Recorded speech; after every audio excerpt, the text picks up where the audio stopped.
जमोरी बिगड़ी त कोई ना बनाई हो, आज मोरी बिगड़ी त। हेलो दोस्तों, प्रियंका औरैया ब्लॉग में आप लोग का स्वागत है। आज आप लोग के लिए एक प्यारा से भजन गीत लाए हैं। अगर वीडियो अच्छा लगे तो लाइक सब्सक्राइब जरूर करिएगा, लास्ट तक सुनिएगा, सुंदर है।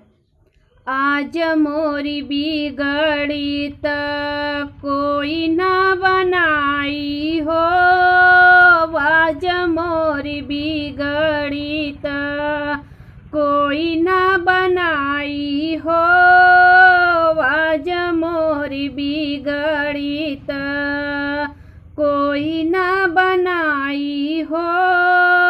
पहली विपत्ति लेके पापा आगे गईली रामा, पहली विपत्ति लेके पापा लगे गईली रामा। पापा जे देहना लाम वैसे दुहाई हो, पापा जे देहना लाम वैसे दुहाई हो, पापा जे देहना लाम वैसे दुहाई हो।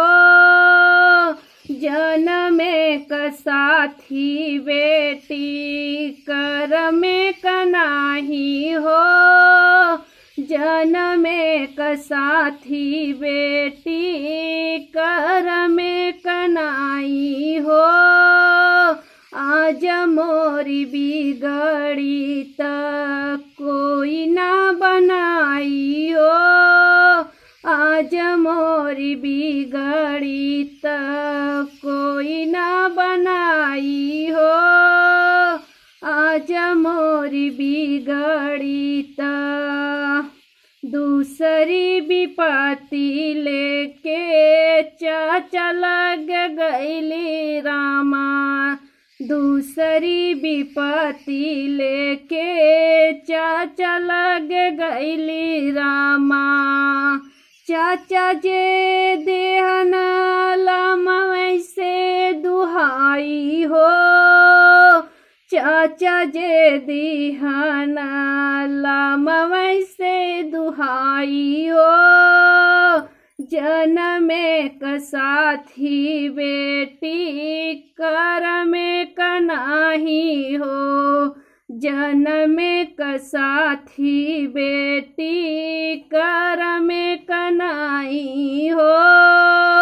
आज मोरी बिगड़ी त कोई ना बनाई रामा, आज मोरी बिगड़ी त कोई ना बनाई हो। तीसरी विपत्ति लेके भैया लग गईली रामा, तीसरी विपत्ति लेके भैया लग गईली रामा। भैया जे देहना लाम वैसे दुहाई हो, जनमे का साथी बहिना कर में कनाही हो, जनमे का साथी बहना कर में कनाही हो। आज मोरी बिगड़ी त कोई ना बनाई हो, आज मोरी